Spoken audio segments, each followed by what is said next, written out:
Alright guys, so we just did a water change on the big boy tank. Everybody looking nice and happy here. But we're in the middle of doing water changes. Had to shift my water change days because my work schedule changed. So it is Sunday evening right now, guys. And I'm going to show you a couple of little updates right now while I'm in the midst of these water changes. So let's get into it. Welcome back to another video here at Matty Fish. If you've been here before, if you haven't, please like, subscribe, click that bell, get those notifications, and follow us along on this cichlid journey, guys. So let's check out some of the other things that have been going on. Let's go ahead and rip the band-aid off first. So as you see, there's only one fish in quarantine now. That's our Copodicromis. Unfortunately, a couple days ago, our tetrastigma finally passed. I'm not quite sure what else I could have done there, guys. I treated with Conoplex and Metroplex internally. I treated with Paragard, and I gave Epsom salt baths as well, and nothing seemed to really fix him. And I think there was something else at hand, and maybe some internal organ failure for some reason or another. Obviously, it wasn't likely bacterial because that didn't happen with any of my other fish. So I'm not sure, guys. If you have any insight or have an idea as to what you think may have happened there, let me know. But on a positive note, our Copodicromis is doing just fine, looking real strong and healthy.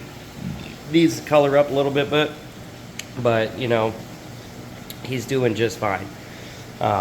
Guppy tank just kind of doing its thing as always, guys. I still have our attempted breeding pair down here. She's up here. He's down there. He's been really bullying her lately. So I think that I might just go ahead and scrap this breeding project. And I'm going to move probably the Copa down here potentially. Maybe. We'll see. Haven't decided exactly what I'm going to do with this. I don't want it to be dead space. I know that I've got plenty of projects to go on, so it might not be dead space if I do scrap this breeding project, but he's really been beating up his girlfriend. She's not happy. She's not having it. Also, as you guys know, so you see some of these diatoms that are here. That's because this tank has not been set up for all that long. It's only been set up for, I think, a couple months now. So that's why the diatoms, this light is really only on about 2.5, 3 hours a day, if that. So, but you know, I think I might go ahead and do something different in here. We'll see, guys. Let me know down in the comments if you'd like to see something different in here. Maybe a different breeding project, what have you. Just let me know. And I've talked about rescaping the 112. We're probably going to get into that soon. You know, in my professional life, I'm a chef, and we have restaurant week this week, so probably not going to happen this week in terms of rescape, but that is going to be coming really soon. Now, for the good news, we have, you know, really made it over to hump in the cube here. We're finally doing another water change. I gave it a couple weeks, just let this system really kind of stabilize itself before I decided to do any sorts of water change with all those issues. Our water parameters are a-okay, and you see we're getting some tannins out of these woods now, which is great. Fish have been loving it, and we trimmed a lot of these plants way back, and they are starting to come back. As you can see, look at all the new growth on this big Amazon sword here. But the biggest thing, so also, you know, like I said, we have our snail eggs here. Probably going to be another week and a half, 2 weeks maybe, before, you know, they should be hatching. I'm not quite sure. First time experience for me. So, you know, I can't really speak to that as well as I can about the cichlid things, but as far as I know, from what I've been reading, they are doing what they are supposed to be doing, and they are still rosy pink colored, so I think we are doing okay there. Now, proof that this system is really doing well to me, and I've got to turn this water around soon, guys, but check this out. All these babies in the sump. So I got some over here, some larger ones on this side, and I believe these are from the giant Danios actually. You know, they're starting to get more of their shape, and they're looking more Danio shaped, so I'm pretty confident that that's where they came from. Originally I thought maybe they might have come from some of the vegetation. We did move our peace lily down into the sump as well. And, you know, this is going to help draw out a bunch of nitrates. And then also, look, we have another batch of Danio babies. I think they're all kind of on the other side. They're hard to see right now.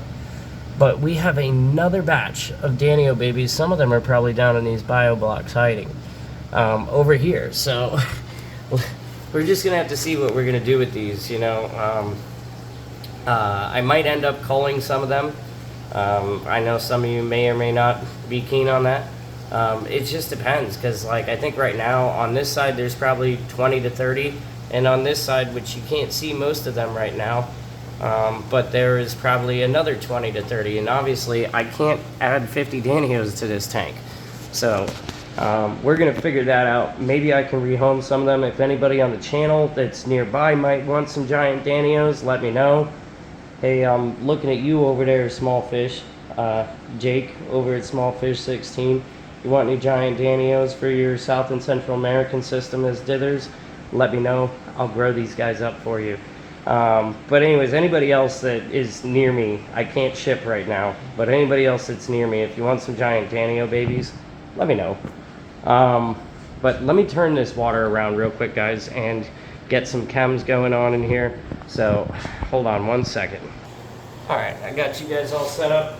I'm gonna go turn this water around. Let me get this set up to the way that I want it to be so that we're not pushing everything around when we do bring this water back. We don't want to do a massive water change on this system this time, right guys? We are still kind of introducing this system to water changes. This is only the second water change, so it's the third water change, excuse me. It would have been the second, but it is the third because of the issues that we had since the system's been set up. So let's go ahead and reverse this.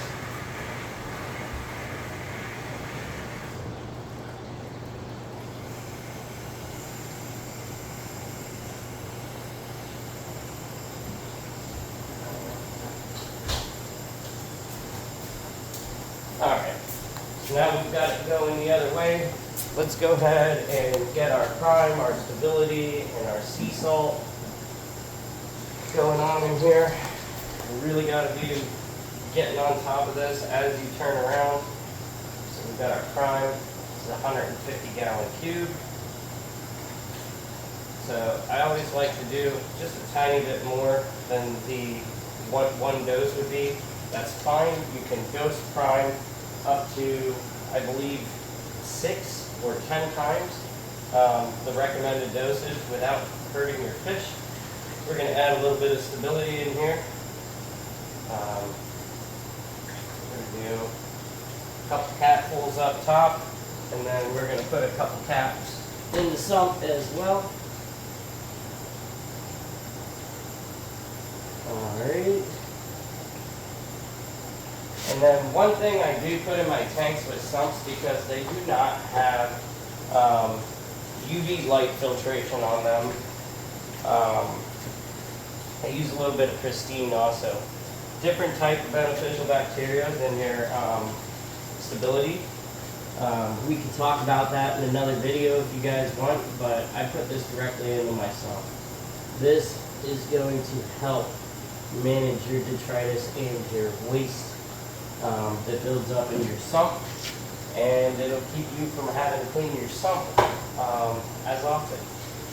And then for our plants, we're going to add just a little bit of flourish. I don't even do the recommended dosage that you would have to do for this size system. Not a big fan of dosing these plants very heavily. I like to let them suck up the nitrates in the water and grow that way. But I do give them a little bit of a boost in this tank. My other tanks, I don't add flourish. I was adding it into the guppy tank for a little bit originally, but that system is really thriving, so we don't need to do that anymore. So we're going to go ahead and get this turned around, get this tank filled back up, guys. And oh, I almost forgot. Got to add our salts. Salts. So why add salt to a freshwater system, huh? Let me talk about that as I'm adding this. So, you know, there's a lot of trace minerals that can be found in natural sea salts that are very excellent for your fish. Helps with their slime coat as well. And, you know, there's a lot of other factors. We can make a singular video about that if you guys want in the future. Let me know. Maybe we could talk a little bit more about the effects of that. Aquarium salt versus sea salt, reasons why they're pretty much the same thing, you know, what have you. You name it, we could probably work on that and put it in a full video for you guys. Let me know in the comments below. But like I said, probably going to do a little project here. Still got to work on the rescape here in the next few weeks. And we're just going to continue curating everything and making it as good as it can possibly be. We'll give you one last shot of these guys.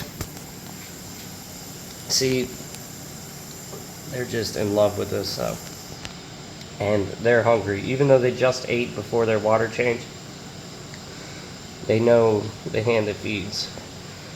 My favorite thing about cichlids, they know the hand that feeds.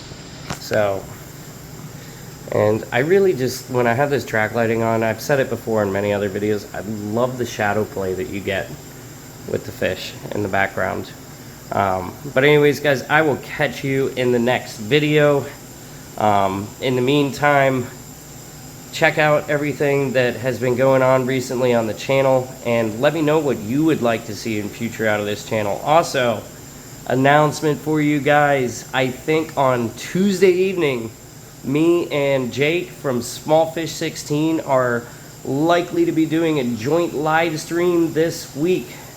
We're going to do a Tank Talk Tuesday with a Q&A and talk about our tanks and the differences between African and Central American cichlids. I'm mostly African cichlids, he's mostly Central and South American cichlids, New World cichlids, if you will. So we're going to compare and contrast in that sense. Like, obviously, I have a New World cichlid tank we've kind of started working on here, and I've had New World cichlids in the past, but, you know, we're going to converge these cichlid worlds and converge our two channels in that sense for this joint live stream, guys. So be sure to check that out. Not quite sure to what time we're going to be doing that. I know it's going to be Tuesday evening. We're going to announce it hopefully tomorrow, what time specifically that we are going to do that at. So be there or be friggin' square, guys. I know, old school comment, right? Old school. Tell me how old school it is. That's fine. It's fair. I deserve it. But anyways, guys, I will catch you in the next video. Matty Fish out. Have a good evening.